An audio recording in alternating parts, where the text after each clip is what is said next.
আমাদের নেতা শহীদ রাষ্ট্রপতি জিয়াউর রহমান বাংলাদেশের সংবিধানে প্রথমবারের মতো বিসমিল্লাহির রহমানির রহিম সংযোজন করেছিলেন।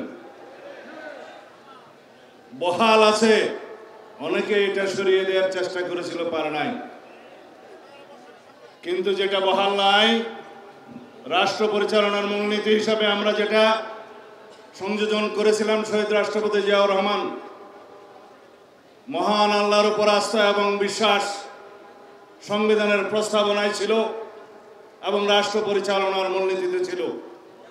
অনুচ্ছেদ 8-এর মধ্যে সেটা তুলে দেওয়া হয়েছে, আপনারা জানেন। আপনারা কি চান সেটা আমরা পুনর্বহাল করি? আওয়াজ তো কম। আপনারা চান সেটা পুনর্বহাল হোক? ইনশাআল্লাহ সেটা আমরা পুনর্বহাল করব। ইনশাআল্লাহ যদি বাংলাদেশের রাষ্ট্র ক্ষমতায় সরকার পরিচালনার দায়িত্ব আল্লাহ রাব্বুল আলামিন আমাদেরকে দেয়,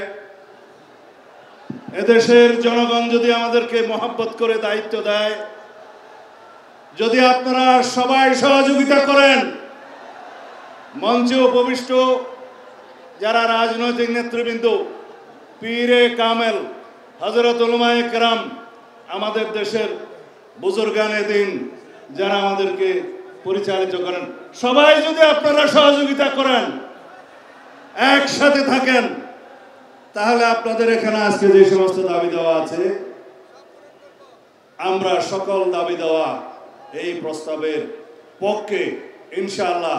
কানুনি সকল ব্যবস্থা জাতীয় সংসদে আলাপ আলোচনার মাধ্যমে গ্রহণ করা হবে ইনশাআল্লাহ।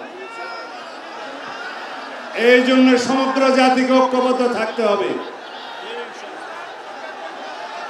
যাই হোক, আপনারা যে ভাষায় আমাকে কথা বলতে বলছেন সেটা আইনের ভাষা না। আইনের ভাষা হচ্ছে এগুলো কার্যকর করার জন্য, এই প্রস্তাব গ্রহণ করার জন্য সবাইকে ঐক্যবদ্ধ থাকতে হবে। জাতীয় সংসদে সবাইকে ঐক্যবদ্ধ থাকতে হবে এবং সারা বাংলাদেশের মুসলমানদেরকে ঐক্যবদ্ধ থাকতে হবে। আমরা ইনশাআল্লাহ আপনাদের এই প্রস্তাব গ্রহণ করব। আমরা কানুনি ব্যবস্থার কথা বলতে চাই।